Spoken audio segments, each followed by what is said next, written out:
दोस्तों, mutual fund और SIP के बारे में कुछ लोग ऐसा कहते हैं कि कोई रिटर्न नहीं बनता, लॉन्ग टर्म के नाम पर सिर्फ और सिर्फ बेवकूफ बनाया जाता है, लॉन्ग टर्म में कोई बड़ा वेल्थ क्रिएट नहीं होता है। तो क्या सच में ऐसा है? क्या लॉन्ग टर्म में म्यूचुअल फंड में एक बड़ा वेल्थ क्रिएट नहीं होता है? क्या बेहतरीन रिटर्न लॉन्ग टर्म में देखने को नहीं मिलता है? आज हम एक कैलकुलेशन देखेंगे और समझेंगे।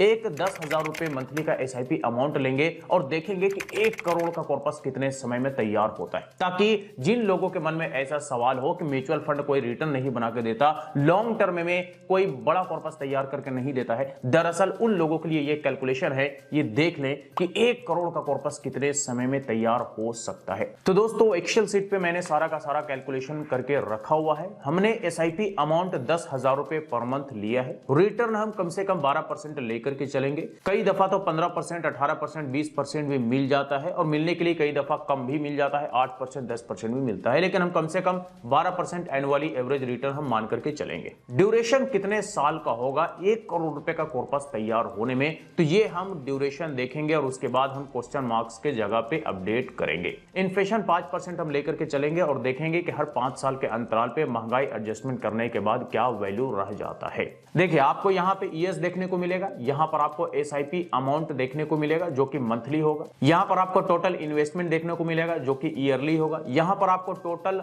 रिटर्न अमाउंट देखने को मिलेगा जो कि ईयरली होगा, यहां पर टोटल अमाउंट आपको देखने को मिलता है जो कि इन्वेस्टमेंट प्लस रिटर्न दोनों मिलाकर के होता है।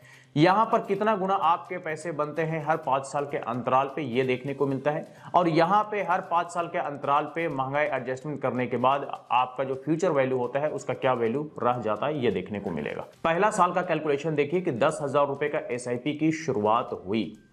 टोटल इन्वेस्टमेंट एक साल में 10,000 इंटू 12 करेंगे, 1,20,000 रुपए का इन्वेस्टमेंट हो चुका है। इस पर पहला साल हमें रिटर्न देखने को मिलता है 8,000 रुपए।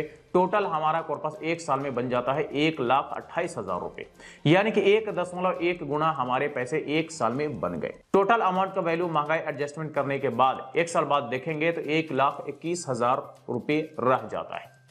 आइए 5वां साल देखते हैं। 5वां साल आप देखेंगे 10,000 रुपए का एसआईपी कंटिन्यू है। टोटल 6 लाख रुपए इन्वेस्टमेंट आपका 5 साल में हो चुका है। रिटर्न इस पर आपको देखने को मिलता है 2,24,000 रुपए। जी हां, सिर्फ और सिर्फ रिटर्न आपको देखने को मिलता है 2,24,000 रुपए।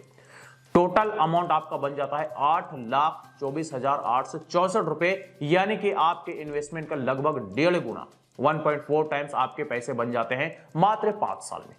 महंगाई एडजस्टमेंट करने के बाद वैल्यू आप देखेंगे 5 साल बाद तो लगभग 6.5 लाख रुपए इसका वैल्यू रह जाता है। अब आइए 10वां साल देखते हैं। 10वां साल आप देखिए 10,000 रुपए का एसआईपी कंटिन्यू है। 10 साल में 12 लाख रुपए का इन्वेस्टमेंट यहां पे टोटल हो चुका है। इस पर आपको सिर्फ और सिर्फ रिटर्न देखने को मिलता है 11,23,000 रुपए, यानी कि जितना का इन्वेस्टमेंट उससे थोड़ा कम आपको यहां पे सिर्फ और सिर्फ 10वां साल रिटर्न देखने को मिलता है। टोटल कॉर्पस बन जाता है 23,23,391 रुपए, यानी कि आपके इन्वेस्टमेंट का कहिए तो जस्ट डबल या डबल से थोड़ा कम। एग्जैक्टली अगर कहें तो 1.9 टाइम्स आपके पैसे बन जाते हैं 10 साल में। इन्फ्लेशन एडजस्टमेंट करने के बाद वैल्यू आप देखेंगे तो लगभग 14.5 लाख रुपए 10 साल बाद वैल्यू रह जाता है टोटल अमाउंट का। अब आइए 15वां साल देखते हैं। ध्यान दीजिएगा कि कैसे लॉन्ग टर्म में पैसा कितना गुना बन रहा है और क्यों बन रहा है, इसके बारे में हम आगे बात करेंगे। 15वां साल 10,000 रुपए का एसआईपी कंटिन्यू है। इन्वेस्टमेंट टोटल हो चुका है 15 साल में 18 लाख रुपए। इस पर आपको रिटर्न देखने को मिलता है 32.5 लाख रुपए लगभग, ठीक है। और आपका टोटल अमाउंट बन जाता है, यानी कि टोटल कॉर्पस 15 साल में तैयार हो जाता है 50.5 लाख रुपए, यानी कहिए तो आपके इन्वेस्टमेंट का लगभग 3 गुना। एग्जैक्टली बात करें तो 2.8 टाइम्स आपके पैसे 15 साल में बन जाते हैं, यानी कि टोटल कॉर्पस 15 साल में तैयार हो जाता है। इसका वैल्यू अगर इन्फ्लेशन एडजस्टमेंट करने के बाद देखेंगे 15 साल बाद का, तो लगभग 25 लाख रुपए इसका वैल्यू 15 साल बाद रह जाता है। अब आइए 20वां साल देखते हैं। 20वां साल आप देखेंगे तो 10,000 रुपए का एसआईपी कंटिन्यू है। लगभग 24 लाख रुपए का आपका टोटल इन्वेस्टमेंट हो चुका है और इस पर आपको सिर्फ और सिर्फ रिटर्न देखने को मिलता है लगभग 76 लाख रुपए। जी हां, 76 लाख रुपए आपको सिर्फ और सिर्फ रिटर्न देखने को मिलता है, यानी कि आपके इन्वेस्टमेंट का 3 गुना से भी ज्यादा आपको सिर्फ और सिर्फ रिटर्न देखने को मिलता है और टोटल आपका कॉर्पस बन जाता है 99,91,479 रुपए। राउंड फिगर में 1 करोड़ रुपया कह सकते हैं कि आपका टोटल कॉर्पस 20 साल में तैयार हो जाता है, यानी कि 4 गुना से भी ज्यादा आपके पैसे 20 साल में बन जाता है। महंगाई एडजस्टमेंट करने के बाद टोटल अमाउंट का वैल्यू 20 साल बाद देखेंगे तो लगभग 37.5 लाख रुपए वैल्यू रह जाता है। तो हम ये कह सकते हैं कि 20 साल में आपका 1 करोड़ रुपए का कॉर्पस तैयार हो जाता है अगर आप 10,000 रुपए मंथली का एसआईपी शुरू करते हैं और 20 साल तक कंटिन्यू रखते हैं तो 20 साल में आप करोड़पति बन सकते हैं। तो ये हम ड्यूरेशन जो यहां पे है हम इसको 20 ईयर्स कर देते हैं। 20 ईयर्स ड्यूरेशन हो गया, 10,000 रुपए महीने का एसआईपी, 12% मिनिमम रिटर्न और 20 साल में आपको 1 करोड़ रुपए से भी ज्यादा का कॉर्पस देखने को मिल सकता है, यानी 20 साल में करोड़पति बन सकते हैं। अगर चाहें तो आप और भी आगे 5 साल के लिए कंटिन्यू करेंगे तो आपका कॉर्पस और भी ज्यादा तैयार हो जाएगा। जैसे कि मान लीजिए 25वां साल अगर 10,000 रुपए का एसआईपी कंटिन्यू रखते हैं तो टोटल आपका इन्वेस्टमेंट यहां पे हो चुका है 30 लाख रुपए 25 साल में। इस पर आपको रिटर्न देखने को मिलता है 1 करोड़ 60 लाख रुपए लगभग आपको सिर्फ और सिर्फ रिटर्न देखने को मिलता है। टोटल आपका कॉर्पस बन जाता है 1 करोड़ 90 लाख रुपए के आसपास, यानी कि आपका ये तो 2 करोड़ राउंड फिगर में कह सकते हैं कि आपका यहां पे 25 साल में टोटल कॉर्पस तैयार हो जाता है। कितना गुना बन जाता है तो 6.3 गुना आपके पैसे 25 साल में बन जाते हैं। महंगाई एडजस्टमेंट करने के बाद वैल्यू 56 लाख रुपए इसका रह जाता है। अब यहां पर एक बात ध्यान देने वाली ये है कि आपका 20 साल में 1 करोड़ रुपए का कॉर्पस तो बनता है जरूर, लेकिन अगले 5 साल तक के लिए आप इन्वेस्टमेंट कंटिन्यू रखते हैं तो आपका इसका डबल या कहिए तो डबल से थोड़ा कम टोटल कॉर्पस बन जाता है 25वें साल में। 20वें साल में 99 लाख बनता है, 25वें साल में 1 करोड़ 90 लाख बन जाता है, यानी कि आप कहिए तो 20वें साल के इन्वेस्टमेंट के मुकाबले 25वां साल आपका लगभग डबल यहां पे टोटल कॉर्पस बन जाता है। इसके पीछे वजह है power of compounding. Power of compounding अगर आपको जानना है तो आप ये रिटर्न वाला अमाउंट आप देखिए कि पहला साल इन्वेस्टमेंट ज्यादा था, रिटर्न कम है। 5वां साल देखिए इन्वेस्टमेंट ज्यादा है, रिटर्न कम है। 10वां साल देखेंगे इन्वेस्टमेंट के बराबर लगभग आपको रिटर्न देखने को मिलता है। 15वां साल आप देखेंगे तो इन्वेस्टमेंट से ज्यादा आपको यहां पे रिटर्न देखने को मिलता है।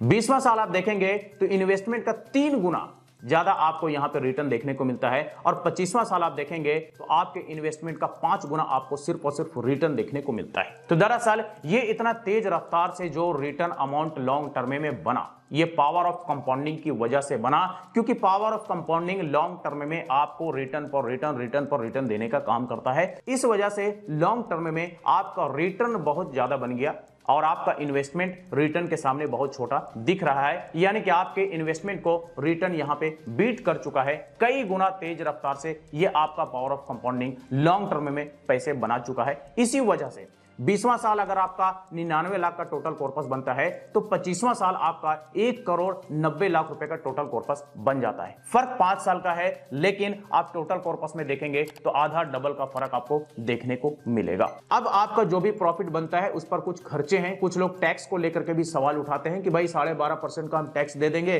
12% का हमें रिटर्न ही मिलेगा, तो हमारे हाथ में क्या बचेगा। तो इस तरह का कैलकुलेशन वही लोग करते हैं जिनका इन सारे मसलों से कोई दूर दूर तक लेना नहीं होता। तो इसमें सिंपल फर्क यह है कि टैक्स आपको 1 टाइम देना पड़ता है, वो भी सिर्फ और सिर्फ रिटर्न पे, और आपका जो इन्वेस्टमेंट पर रिटर्न बनता है वो रिटर्न पे रिटर्न बन रहा होता है। तो इसलिए आपका रिटर्न ज्यादा हो जाता है और 1 टाइम का टैक्स काटने के बाद भी आपका पैसा अच्छा खासा बच जाता है। तो देखिए टैक्स के बारे में बात कर लेते हैं। तो अगर आप शॉर्ट टर्म के लिए इन्वेस्टमेंट करते हैं और कोई कैपिटल गेन होता है तो आपको 20% का STCG टैक्स देना पड़ता है।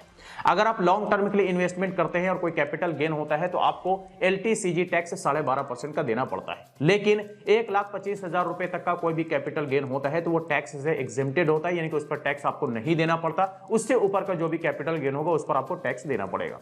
एक्सपेंस रेशियो की बात करें तो कुछ मामूली से एक्सपेंस रेशियो होता है, वो आपको देना होता है। लॉन्ग टर्म में ये मामूली से एक्सपेंस रेशियो भी बहुत बड़ा अमाउंट लगेगा आपको, लेकिन जो होता है वो देना पड़ता है। एग्जिट लोड भी कई सारे फंड्स में देना होता है, कई सारे फंड्स में नहीं होता है। तो ये सारा डिटेल्स आप अपने फंड के डिस्क्रिप्शन में जाएंगे, चेक कर लेंगे कि क्या क्या खर्चे हैं और कितना कितना खर्चे हैं। तो दोस्तों ये आपने यहां पर एक छोटा सा कैलकुलेशन देखा मात्र 10,000 रुपए मंथली एसआईपी का, कि कितने समय में यानी कितने साल में 1 करोड़ रुपए का कॉर्पस तैयार करके दे सकता है। यहां पर आपने देख लिया कि 1 करोड़ रुपए का कॉर्पस आपको लगभग 20 साल में तैयार करके दे सकता है, जैसे कि हमने कैलकुलेशन में देखा। वैसे 20 साल से कम समय भी लग सकता है अगर रेट ऑफ रिटर्न 12% से ज्यादा मिल जाए, लाइक 14% मिल जाए, 15% मिल जाए, तब तो फिर 20 साल से भी कम समय में 1 करोड़ रुपए से भी ज्यादा का कॉर्पस बन सकता है। और कम भी हो सकता है, अगर रेट ऑफ रिटर्न 12% से कम मिल जाए, मान लीजिए 8% मिल गया, 10% मिल गया, 11% मिल गया, तो फिर 1 करोड़ रुपए का कॉर्पस तैयार होने में 20 साल से ज्यादा समय लग जाएगा।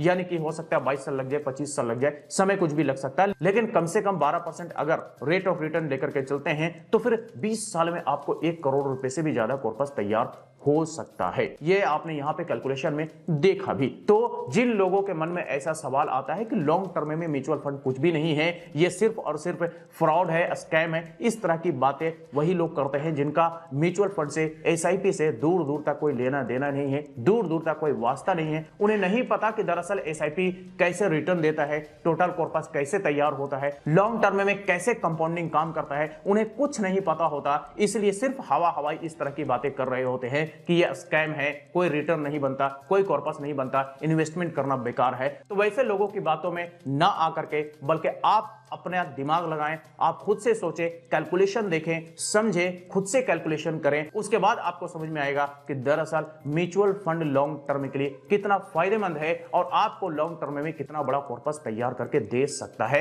आपने कैलकुलेशन में भी देखा, आप चाहे तो खुद भी ये करके देख सकते हैं। तो चलिए आज तक लिए इतना ही। इससे रिलेटेड अगर फिर भी कोई सवाल हो, क्वेरी हो, तो आप हमें कमेंट करके पूछ सकते हैं। फिर मुलाकात होती है किसी नई वीडियो के साथ, तब तक के लिए बाय बाय।